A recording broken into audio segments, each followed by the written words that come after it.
South আফ্রিকার বিপক্ষে মেক্সিকোর শুরুর একাদশে প্রথম ম্যাচেই নেই গিয়োর্মো ওচোয়া। বিশ্বকাপের উদ্বোধনী ম্যাচে জায়গা পেল বাংলাদেশের পতাকা। সাউথ আফ্রিকার বিপক্ষে ৯ মিনিটে হুলিয়ান কিনিওনেসের গোলে এগিয়ে মেক্সিকো।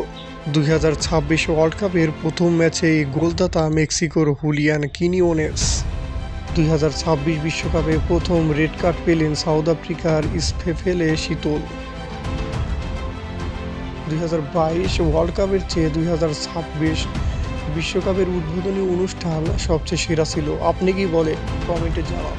৬৭ মিনিটে রাউল হিমেনেসের গোলে ২-০ এগিয়ে যায় মেক্সিকো। আপনি যদি গতকাল রাত্রে খেলা দেখে থাকেন, অবভিয়াসলি জানেন ২০২৬ বিশ্বকাপের উদ্বোধনী ম্যাচ অনুষ্ঠিত হয় মেক্সিকোর আজতেকা স্টেডিয়ামে। এই ঐতিহাসিক স্টেডিয়ামে ১৯৮৬ বিশ্বকাপের ফাইনালে হাত দিয়ে গোল করেছিলেন দিয়েগো ম্যারাডোনা। ৮০ মিনিটে লাল কার্ড পেলেন থেম্বা জোয়া। দক্ষিণ আফ্রিকা ৯ জন প্লেয়ারের দলে পরিণত হয় এবং খেলার লাস্ট মোমেন্টে, মানে শেষের দিকে, সাউথ আফ্রিকা ৯২+ মিনিটে লাল কার্ড দেখলেন মেক্সিকোর সেসার সন্তোষ।